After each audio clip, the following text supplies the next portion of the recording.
Howdy, another day in the shop here. We're gonna be doing a quick oil change today.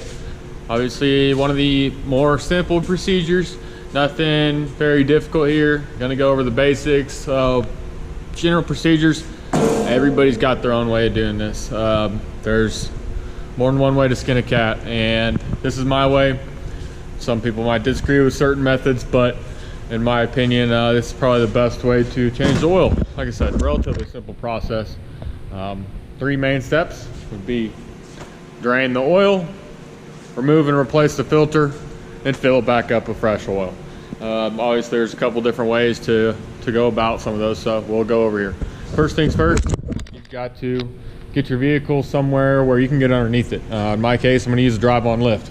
It's the easiest for me because I don't have to get the jack and jack stands out. I don't have to drive it up on ramps or anything like that. If it's a small car, you're gonna need to do something with it. Either drive it up on ramps is usually the easiest. Method like this. Be careful where these are. If they're missing the little rubber dealy down there, then these can slide out from you. Front wheel drive cars, they generally work a little bit better than heavy trucks. If it's a big truck like this, I can change this oil on flat level ground without even getting it up in the air, just because I can get underneath it. So it just depends on your vehicle. Anyways, obviously make sure it's safely supported. So I'm gonna go ahead and raise this truck up in the air.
All right, we are underneath the vehicle. On this particular vehicle, it's four-wheel drive, so we got some additional components that you might have. This is your standard pickup truck. Like I said, Chevrolet, the 2500s. They had one of the worst designs in terms of oil flow, in terms of draining it, rather, because if you notice here, that's the oil pan in the drain plug. And that is a big old exhaust pipe right in front of it. So that's the crossover pipe. I don't know why they designed it like that. Just one they wanted to do. Well, you can see there's some oil leaking. It's an old truck. Got almost 300,000 miles on it, so it's gonna leak a little bit of oil. Make sure you don't actually drain the wrong fluid, especially on like a front wheel drive vehicle with the transaxle. You will have typically engine oil on one side and the transmission pan on the other. You can easily confuse that, but just make sure you are draining the engine oil. Now this engine has been warmed up, and some people will tell you that's unnecessary. However, in my opinion, it's most definitely necessary. Number one, when the engine's warm, that oil will flow out a little bit better. Also, when that oil is circulating, it's going to pick up any of those little contaminants that might have been down there and hiding in the kind of nooks and crannies. Right now all I'm doing is cleaning off some of this oil residue and all this gunk so we can see a little bit better what we're doing. So just like the analogy I like to make is, if I have a water bottle and I fill it full of sand and sediment and dust and dirt, and I let it settle overnight, well, all that dirt and dust is going to be left in the very bottom of it, so you might have some residue. But if I shake it up, just like if I was running the engine, it's gonna get all that nasty stuff circulating. So when I drain the oil, hopefully it will drain the majority of that stuff out. Like I said, are you gonna miss some things here and there? Yeah, but I think it's definitely not gonna hurt anything to have it running. Some people might say, oh, well, it's too hot. You'll be all right. It's not gonna be that hot. You know, I'm not telling you to take a bath in the oil. All I'm telling you to do is simply remove the drain plug and the oil filter. With that being said, drain plug right here. You can see it. This one is a 15 millimeter on virtually all standard automobiles made after like 1990. It's gonna be a metric fastener. Oil filter is right up here. On this particular model, they can be sideways, they can be up top. This is a traditional canister style filter. They also have cartridge style filters. I'm not gonna be going over that today. I'm gonna be going over what's still on the majority of the road today, which are these regular oil filters. So without further ado, I'm gonna go ahead and get a drain pan situated underneath this. Then I'll show you how awful this design is real quick, and we'll go ahead and drain the oil out. Quickly, the only tools we need today are going to be oil filter removal tool. There are several different flavors of these. Pick which one you like the best. This one typically works pretty well, and it also does not destroy the filter, which in my eyes is important in case for some reason you got the wrong one and you know you needed to get that car to go to work or whatever. Obviously you need an oil filter. I'm gonna go ahead and pre-fill this oil filter, meaning I'm gonna fill this up with new oil and lubricate the O-ring.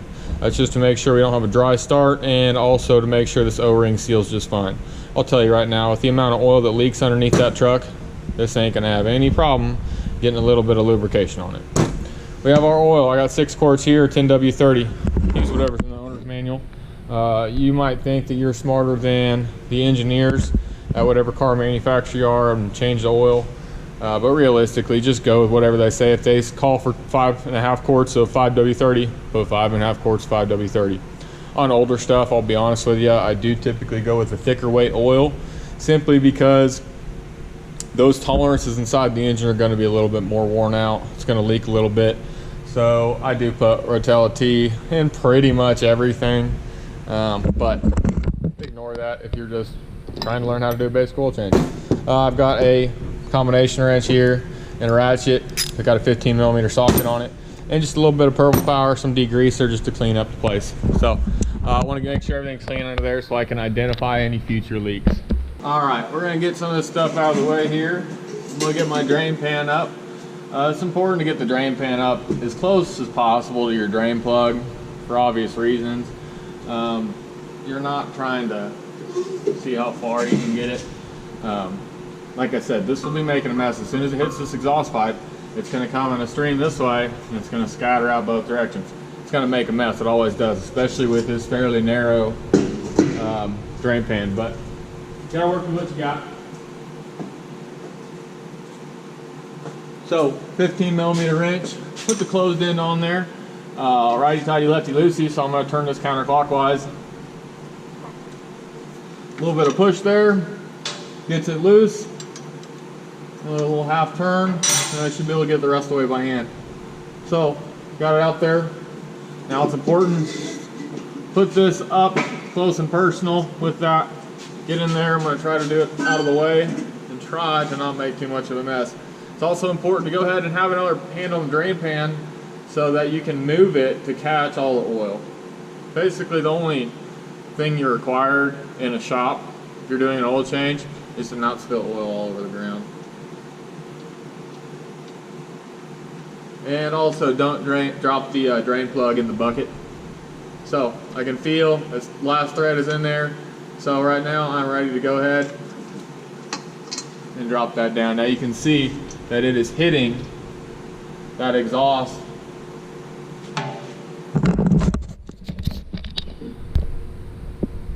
And just what a wonderful design by General Motors here. This one wasn't too bad. You can see that oil. It's got a pretty good dark brown color. We're not going to call it quite black. It might look black in camera, but it's dark brown. I mean, it's got a good 5,000–6,000 miles on it.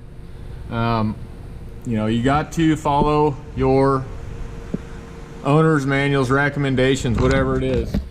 Nowadays, the old adage was 3,000 miles. Well, nowadays with fuel injected vehicles and tighter tolerances on your engines, cleaner burning engines, they can go 10–20,000 miles between oil changes. I try to change this every at least 5,000 miles.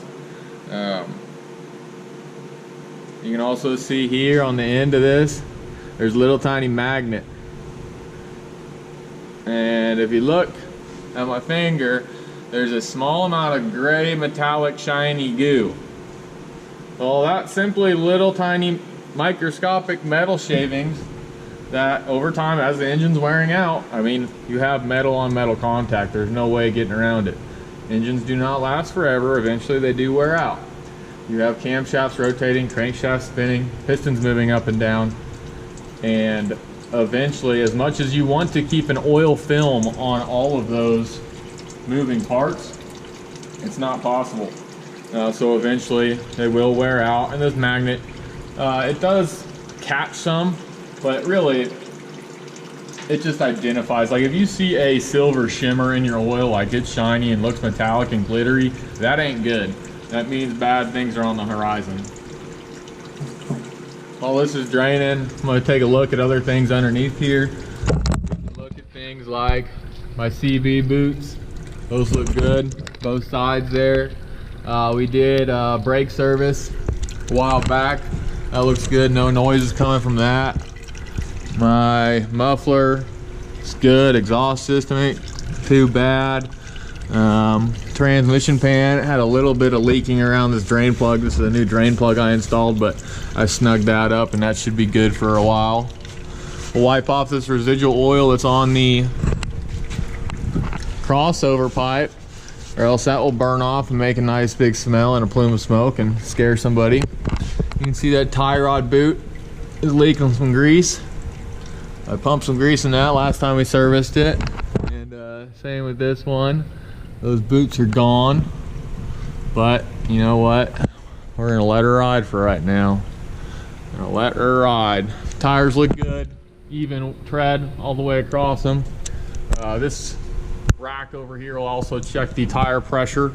I can hook it up, but right now we're just talking about oil changes. So let me put this back so you guys can see the oil filter. So I'm gonna let this drain out, and I'm just gonna grab this oil filter with my hand.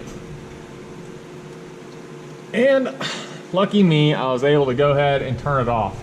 Obviously, I was the last one to put that oil filter on, and I know I didn't tighten it to with Polk strength. You really don't need to tighten those a crazy amount. Once that gasket makes contact, give it another 3/4 of a turn. That's really all you need. Some people are on there giving it like 4 turns afterwards. I've had those oil filters basically seize onto the block, and it can make for quite the nightmare. If you've been around long enough, you've probably had a similar experience. So what I do, as soon as I loosen that, I'm gonna loosen that about 3 or 4 turns, and it's gonna start draining. There's usually about 6 to 7 turns on that oil filter, meaning 6 to 7 threads holding that filter to the boss on the block. So let that drain out the oil that's in there, in those oil galleys. Do another quick inspection. Like I said, just look around while you're under there. You might not know everything you're looking at, but it's easy to identify a leak. You don't have to know what it is to know if it's leaking. You know, if something's hanging off and you hit something in the road, you can usually, see whether or not there's something hanging off your car without knowing what that component is. Other thing you can do while you're under here is check things like your U-joints, see if there's any slop and play in those, anything like that. Alright, I'm going to go ahead and lower this guy down so it's out of the way a little bit. And I'm going to continue to unthread this. Yeah, it's going to make your hand a little oily. Yeah, you'll survive. I like to just go ahead and grab a paper towel. Can you use gloves? Absolutely. Do I? Nope. I just use a paper towel so I don't drop it. If you drop it into a container of oil, it makes a big splash and gets all your clothes dirty.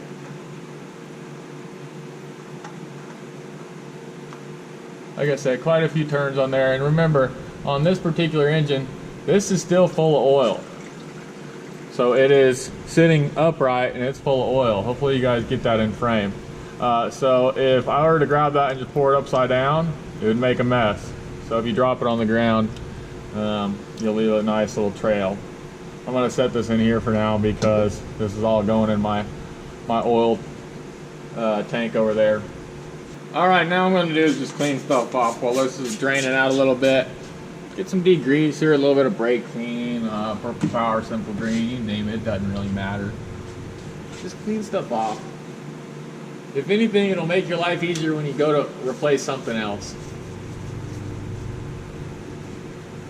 I'm not saying make it so you can eat off it, but remember all that nastiness we got here? Try to get that off a little bit. Try to clean over here. Just anywhere there's some oil. That way you can at least identify future leaks relatively easily. Alright? So that's clean enough. We have a drop or two coming out here. Guys, you can be sitting here all day. That thing will still let out a drop or two. So don't worry about that. It's plenty good. This particular drain plug has a rubber gasket here. So if you guys can see that, hold it up in the light. So this particular one has a rubber drain plug, or rubber gasket on the drain plug rather. That part right there on the flange of the bolt. Sometimes they have a crush washer, sometimes they have a little plastic washer.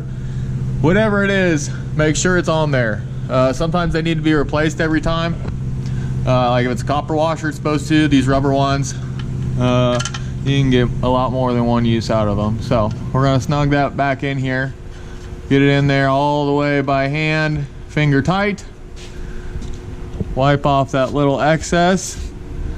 And then all I'm gonna do, snug it up. I'm not gonna tell you a torque spec right now because every vehicle's different. I'll tell you right now, one hand, I'm not freaking out and using all my energy on that little 8-inch long wrench to tighten that bolt. So that's plenty, you know, 15, 20 foot-pounds is all you need. It's not gonna come loose, especially with that rubber washer. So let's get this drain pan out of here.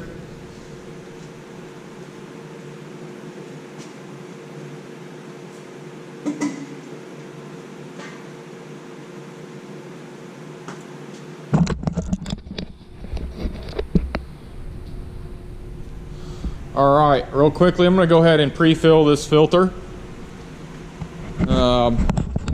I am going to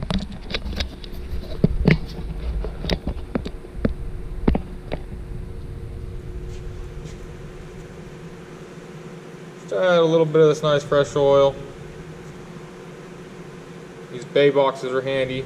There's 5 gallons of oil in there, so you got a couple oil changes. So fill it all the way up. Get a little bit on that O-ring so it's nice. You're good to go. So filled up with fluid, or filled up with oil rather. We're ready to go ahead and install it. Doesn't take much.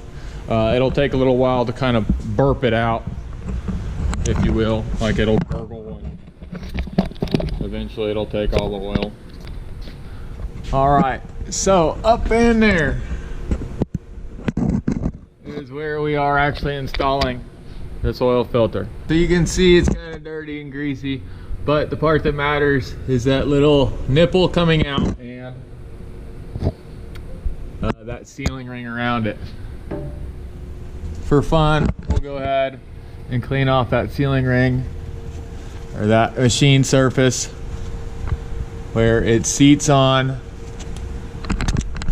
And we're good enough. So we're gonna go ahead and take our filter and kind of like just hold it while you turn it. It's kind of a weird little balance of keeping support from underneath while you turn it. Trying to do this one-handed, you know, turn backwards. Holding the camera is a little difficult. Once you get it started, you can kind of spin it up there. Notice how it kind of stops. I'll back it off a little bit so you guys can see that. I can kind of just turn it and it stops. Once it stops there, like I said, all you need is about 3/4 of a turn.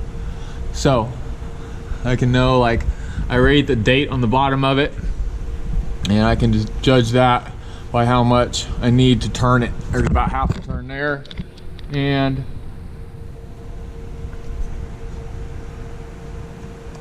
right about there is 3/4 of a turn. Hand tight, nothing crazy. Make sure, a couple things to note, is you don't want to double stack the O-ring, meaning you want to make sure the old O-ring came off. If I reach into here, that was pleasant. You can see that old O-ring is still in there. I know it's kind of hard to see because it's all covered in oil now, but I can feel it, I can see it. And I know, because I cleaned off that old surface, that it is not on the engine still. So now I gotta go wash my hands just to show you guys what a freaking O-ring looks like. All right, I got myself cleaned up. Now that we're done here, really, once you drain the old oil out and you remove and replace the filter, you're halfway done. So now all I can do is grab some of the tools I used, grab the old rags, set them over here, and we'll go ahead and lower this vehicle back down.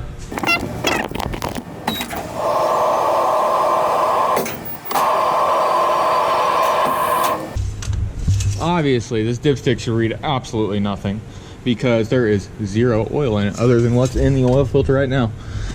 So this truck actually calls for 5W30, like I said.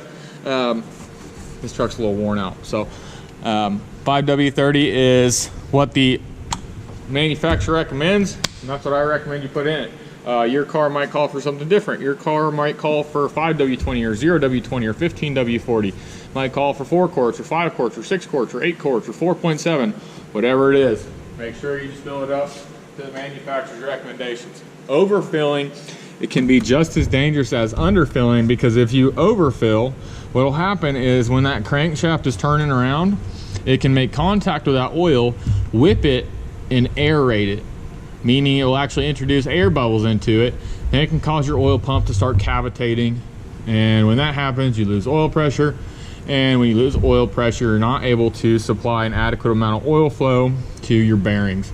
Guys, oil is the blood of your engine. If it ain't pumping, your engine ain't running. Just like your heart. If your heart's not pumping, you ain't living. If your oil's not flowing, your engine's not living. So, all right, we're gonna go ahead and, now that we got ourselves a funnel, we're gonna go ahead and set it in our oil fill tube. Our oil fill tube is right there on the top of the engine.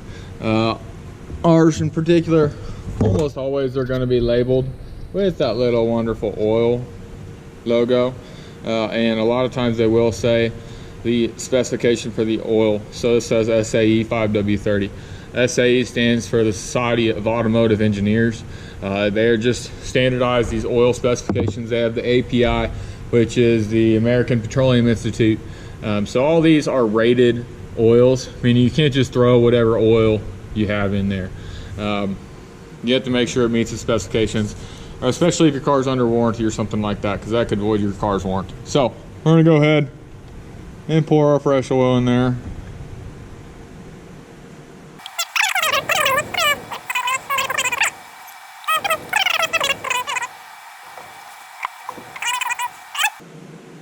Six quarts down the hatch, and pretty much you're all done here. So let the last of that little bit drizzle out, and good enough. So I like to kind of put my finger over it so it doesn't make a huge mess, and then let this drain for just a little bit, because it'll still kind of do a drip, catch the rest of it. Yeah, this cap goes right back on. It just kind of drops in place and does a half turn.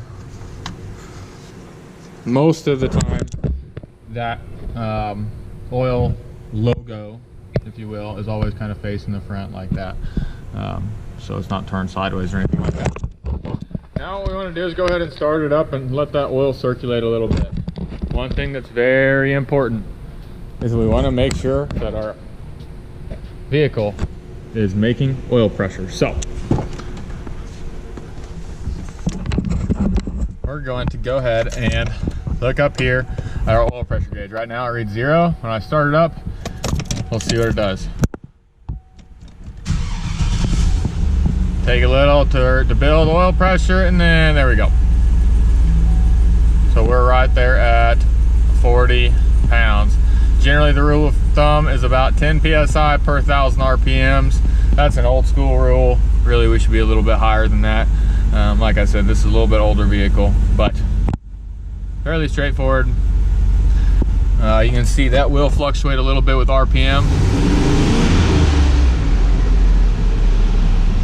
See it move up a little bit, change. So once for a second, oil's slowing a little bit, you can go ahead and turn off the car.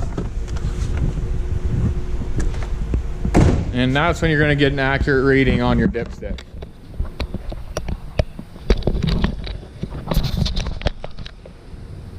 So now, grab a new rag,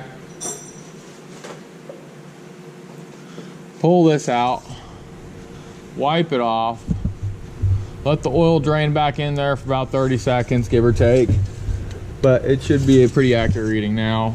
And if you see here on the dipstick, it is right up to that bottom dot, which in this case is a perfectly full crankcase full of oil. So brand new, fresh, clean oil in our 2004 Silverado.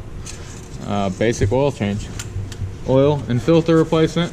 And one last thing on this particular vehicle, it does have an oil life monitor, and every vehicle is different on how you change that. For this one, you turn the key on. I press the pedal 1, 2, 3 times, and it says oil life reset. Boom, we're all done. We start it back up, and then it won't give you that annoying light saying change oil soon. So oil life reset right there. We're all dandy and ready to go.